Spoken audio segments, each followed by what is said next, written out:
Hello everybody, my name is Aaron Williamson and I'm here to talk to you about the FBI Crime Data API. So there's a lot that we need to cover. Let's go ahead and get started. The very first thing we need to learn is what is an API. API stands for Application Program Interface. But what does that mean? It's basically data, right? Think of it as data collected from a source in a very broad term, right? An example would be the weather. There's a really good API called Dark Sky, which is a somewhat free API that details weather from around the world. After, I think, 1,000 clicks or something per month, it starts charging you per click, which doesn't seem much because it's like a cent per click, but whenever you have hundreds of thousands of phones all running your app that you have Dark Sky enabled on, it's a lot of money, right? So you can make some money off of APIs. It's very interesting. Next up, we need to talk about JSON. JSON is the way that APIs are made.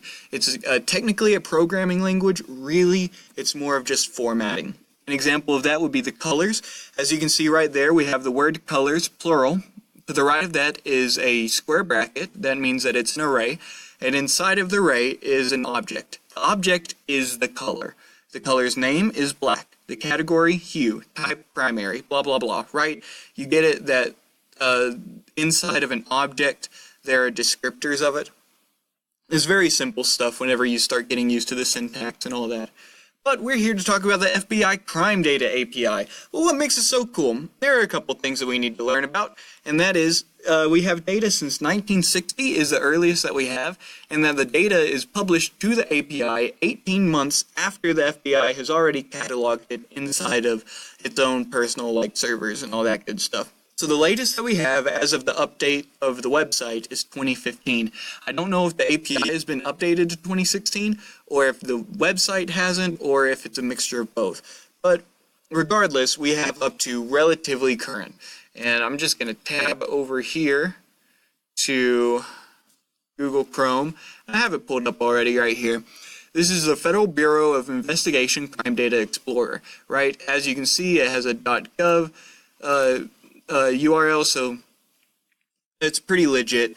All of this text right here basically explains what I did earlier about it being in 1960s as early as it goes. It's still in beta, so it's still being updated. There's a bunch of different data in here.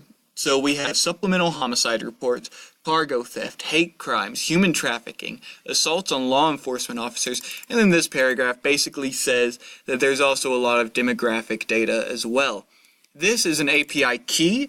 It's a random string of characters that is unique to each individual who uses it so that they can collect metadata about it. The metadata would be like, how many times has this person looked at our data?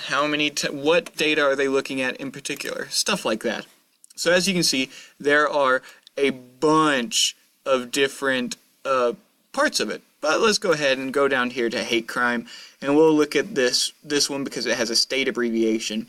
Now, this is a really cool thing because you can go ahead and type in your parameters and kind of get a general sense of what it looks like.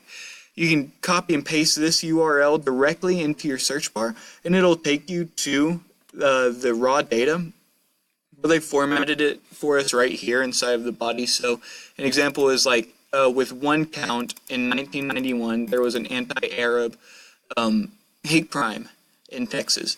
And then you can go all right as far down as you want. There were 45 hate crimes in Texas of anti-male homosexual in 1996.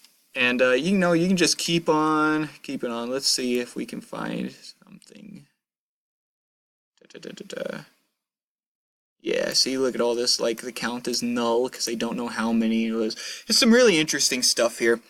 But yeah, so this is the API, and there are a bunch of different uses for it. You could use it to detail the safest cities in America, anything like that, where truck drivers should stop, whether or not it'll be safe, things like that. But we learned about what an API is, what JSON programming is, really the formatting, and how the FBI Crime Data API works, along with some of its uses. I've been Aaron Williamson. If you guys have any questions, feel free to get back to me. Thank you all so much. Bye-bye.